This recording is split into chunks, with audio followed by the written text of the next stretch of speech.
Hey, hey, boss. Hey, how are you today? It's your girl, LaShonda Henry here, aka Sister Sense. Always excited to share things you can do to work on your money, your marketing, and your sales goals too, with strategy and intention. So, today we are going to continue the content to cash flow conversations. So, make sure that you tag a business bestie, share this out. That's what it's all about. And if you're catching me on the replay side, remember you can drop into the comment box hashtag replays rock. So, all right, let's rock out today. What I want to do is have a content to cash flow Q&A session with you. And one of my followers, Salita, she asked a really common question that I get all the time. Now, as you're developing your content, right, you're going to start to create different businesses, different revenue streams, and then you may find that you feel like you're kind of all over the place. You've got a lot going on. Anybody feel like that? You've got a business over here, one over there, one over there, and you're trying to figure out how to make these multiple platforms work, or at least make sense for you, right? So I'm going to share a couple of things with you. Number one, hopefully you know that I've got over 10 platforms. I am a web designer, so for me, websites are like chips. You can't just have one.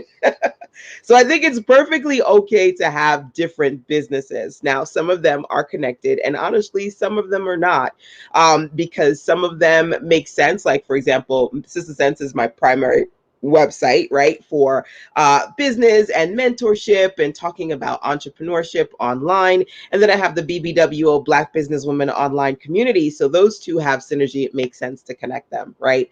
I have the Black Moms Club as well as Bright Colors for kids. And those two kind of, they have some synergy there, right? I've got the Black Moms Club, Bright Colors. They've got some synergy, Black parenting blog, so I can connect them, right? When you feel like you've got different properties, understand that it's perfectly okay for them to live as separate entities. But if you do find that there is some common ground, you can connect them. Number one.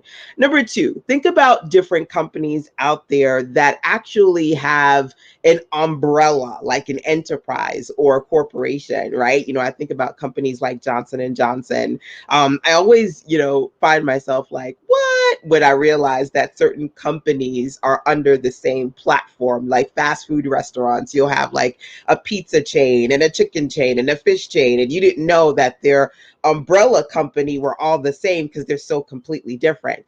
It's okay to do that as well. So when I say that, I mean, consider having some sort of primary main website that you consider to be your umbrella site, where you can say, this is my dot dot dot enterprises, right? Or dot dot dot, corporation, however you want. And if you want to get a corporation or an LLC or something, like that, that's a whole other story. But just to say, you have like an umbrella website where you could send people to say, here are my different companies, here are my different programs, here are my different initiatives. That's something that you can do as well if you feel like, again, you want to consolidate. Number one, they're perfectly okay being separate individual entities. But then number two, if you feel like you want to have something that is a little bit more cohesive, you can have a umbrella website where you kind of list the other different things that you have underneath your overall larger business. These are different things that I do, right? You can even consider, hey boss, hey, welcome from Philly, awesome to see you here, my dear. You can even consider having a branded name website, so it doesn't necessarily have like it's branded by your name, right? So I can do like lashonda.com, right? So that everything underneath LaShonda is listed there, right? That's something to consider. It doesn't necessarily have to be like a business brand name that you come up with. It could be just your name and you just sharing, these are the different companies and business initiatives that I've created. Another thing to consider is you can also put together your own mini marketplace. And I don't know if you know, I've got my content club, the content club over at citizensense.com/TCC. So every Sunday, I'm working with my mentees on their content creation efforts. Okay, looking for the tissue that's sitting right here. And I mentioned that because on our last Sunday session, I shared with them a page that they can customize, and I called it the mini marketplace. I'm actually going to pop it onto the screen really quickly here so that you can see it embedded on my website.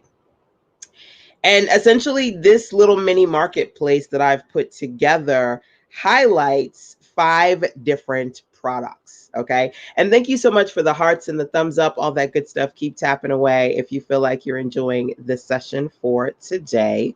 Um, let's see. Ooh, my battery. My battery is going. Almost gone. Hold on, real quick.